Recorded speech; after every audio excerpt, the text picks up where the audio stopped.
स्वागत है आपका एक और नई वीडियो में। तो बेसिकली मैं पिछले महीने गया था नेपाल।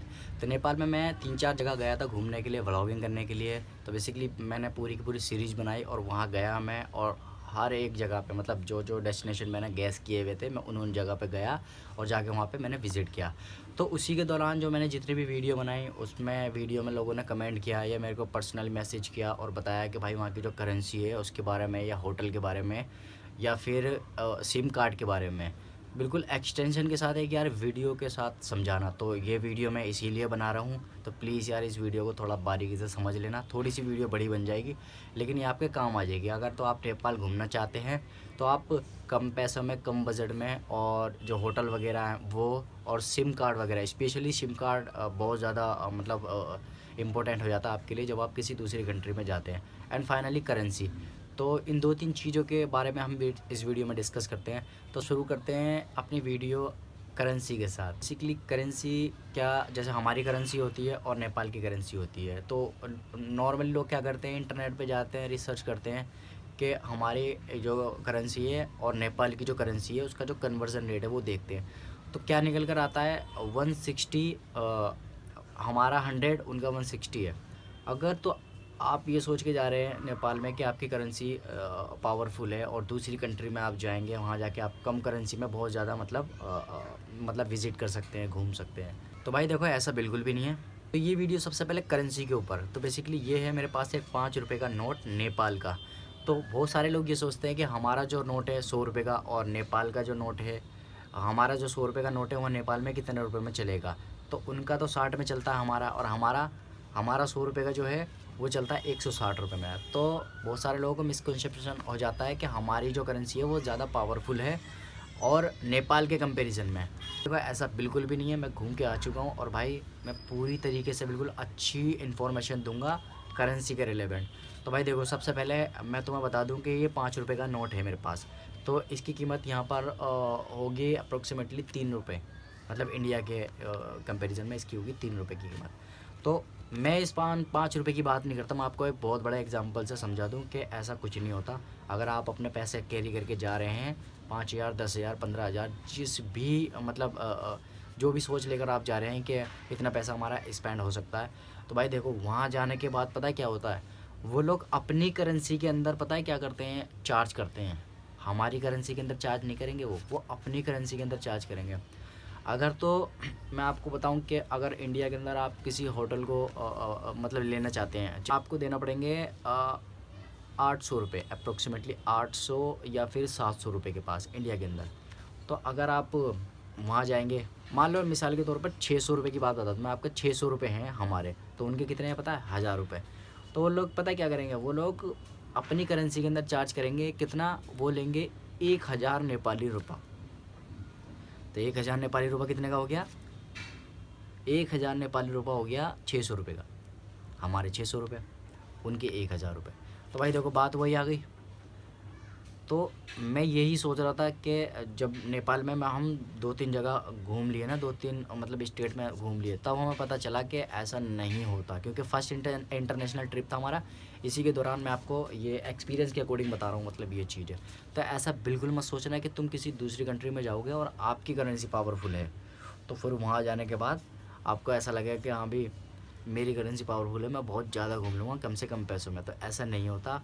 उनके रूल के हिसाब से चलना पड़ता है। जो भी कंट्री होगी उन्हीं के रूल के हिसाब से चलना पड़ेगा।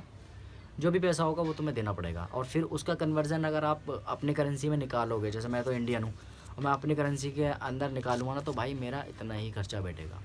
तो एक दूसरा एग्जांपल, एक छोटा सा मैं आपको और बता दूं कि जैसा आप 100 किलोमीटर में इंडिया में आप कितने रुपए चार्ज करते हो। 100 किलोमीटर में आप 150 रुपये चार्ज करते होगे, 150, और 200 में आप चार्ज करते होगे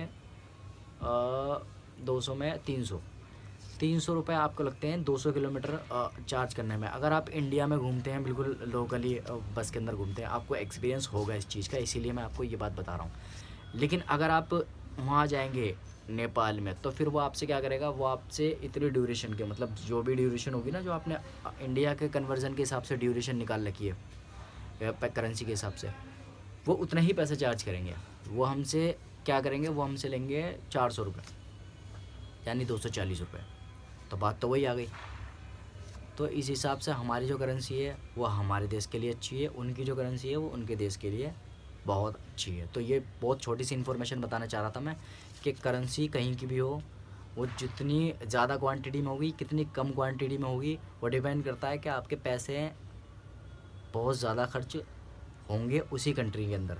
जब आप एडवेंचर करेंगे या फिर आप घूमेंगे, विज़िट करेंगे, जो भी आप करेंगे आपको पैसे है ना लगेंगे वहाँ पे, और आपको ऐसा लगे कि मेरी करेंसी कम यूज़ हुई है, तो ऐसा कोई हिसाब नहीं होता।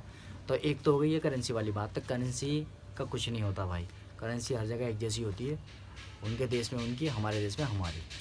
अब बात कर लेते हैं एनसेल की सिम। जो एनसेल की सिम है नेपाल की सिम है, तो इसके ऊपर अब बात करते हैं कि भाई इसका क्या फ़ंडा है। तो बेसिकली आप जैसे ही नेपाल के अंदर एंटर होंगे, उसके बॉर्डर के अंदर एंटर होंगे, तो फिर आपके जो नेटवर्क होंगे, मतलब इंडिया में जो भी आपका नेटवर्क होता है, एयरटेल, आइडिया, वोडा जो भी होता है, वो नेपाली टेलीकॉम के अंदर कन्वर्ट हो जाएगा ऑटोमेटिकली। आपकी कॉलिंग सारी बंद हो जाएगी। मतलब उसके अंदर घुसते के साथ ही नहीं होता ये, आप जाओगे ना उसके 20-50 किलोमीटर और अंदर डेप्थ में चले जाओगे नेपाल में किसी भी जगह से, तो फिर पता है क्या होता है, आपकी सिम ऑफ हो जाएगी। और सिम ऑफ होने के बाद फिर वहाँ पे नेपाल टेलीकॉम आ जाएगा, वहाँ से आप बात नहीं कर सकते। कहीं कहीं ऐसा होता है कि जियो का नेटवर्क आ जाता, बट कहीं कहीं बाकी नहीं होता। तो ऐसे में आप क्या करोगे, सिम खरीदोगे एक, तो एक सिम खरीदने के लिए आपको आधार कार्ड देना पड़ता है और एक देना पड़ता है पासपोर्ट। अगर आप आधार कार्ड देना चाहते हैं तो आधार कार्ड दे दो, पासपोर्ट देना चाहते हो तो पासपोर्ट से भी काम बन सकता है, जो कि उसने हमसे मांगा था। तो अगर आपने वीडियो नहीं देखी तो आप वीडियो देख लेना, वीडियो के अंदर मैंने बहुत अच्छे से मतलब दिखाया है, इसके अंदर मैं आपको समझा रहा हूँ, उसके अंदर मैंने आपको दिखाया। तो ये सिम कितने की दी है उसने हमें, और इसके अंदर कितना टॉक टाइम है, यह आप सुनोगे ना तो आपको लगेगा कि अरे पता है क्या हुआ हमारे साथ। जब हम ये सिम ख़रीदने के लिए गए थे तो उन भाई ने हमसे 450 रुपये लिए थे। 2 GB डाटा था सिर्फ इसके अंदर, वो भी हमें 7 दिन के लिए मतलब यूज़ करना था। 7 दिन हम कॉल कर सकते थे, वो भी अनलिमिटेड नहीं कर सकते, अनलिमिटेड कॉल नहीं कर सकते। जैसे ही वो कॉलिंग ख़त्म हो गई फिर अगले दिन का वाउचर ऑटोमेटिकली उसके अंदर आ जाएगा, ऐसा फंडा डाल रखा था इन्होंने। तो अब पता है क्या है, अब इसके अंदर 2 GB डाटा था। अब मैं ये बोल रहा था भाई हम तो इंटरनेट चलाएंगे, व्हाट्सएप पे बात करेंगे, तो फिर कैसे कर सकते हैं। तो फिर वो भाई बोला कि तुम्हें ना दोबारा रिचार्ज करवाना पड़ेगा, इसके अंदर 2 GB का ना रिचार्ज करवाना पड़ेगा। जैसे हमारे साथ 6 या 7 साल पहले होता था ना, हम रिचार्ज करवाते थे 2 GB का, 4 GB का, इस टाइप का रिचार्ज करवाना पड़ता है। और रिचार्ज करवाने के बाद फिर इंटरनेट चलता है, और इंटरनेट भी सिर्फ 2 GB मिलता है। अगर आप उसे 1 घंटे में ख़त्म कर दोगे तो फिर आपको दोबारा लेना पड़ेगा। तो मेरे हिसाब से आपको ये बहुत समझदारी का सौदा लेना है कि अगर तो आप ये सिम खरीदते हो एनसेल की, तो भाई अगर आप इंटरनेट चलाना चाहते हो, व्हाट्सअप चलाना चाहते हो या बात करना चाहते हो अपने फैमिली मेम्बर से, तो भाई इंटरनेट यूज़ मत करना, वाईफाई किसी का यूज़ कर लेना। अगर बाहर हो कहीं पे ट्रैवलिंग कर रहे हो किसी भी दूसरी कंट्री में, तो ये बहुत ज़्यादा काम आने वाली है, क्योंकि इसका नेटवर्क तो वहाँ आने वाला है। तो ये बहुत बड़ी चीज़ है। तो अब मैं बात करता हूँ इसके पैसों की। तो भाई ये उनने दिए 450 नेपाली रुपया। 450 नेपाली रुपया कितने का होता है, 300 रुपये का। अब देख लो 300 रुपये में कितनी महंगी सिम है ये। तो मेरा कहने का मतलब यही है कि सिम बहुत ज़्यादा महंगी है और 1 हफ़्ते के लिए ही मिलती है। ऐसा नहीं है कि तुम्हें महीने के लिए मिल जाएगी, 1 हफ़्ते के लिए मिलेगी।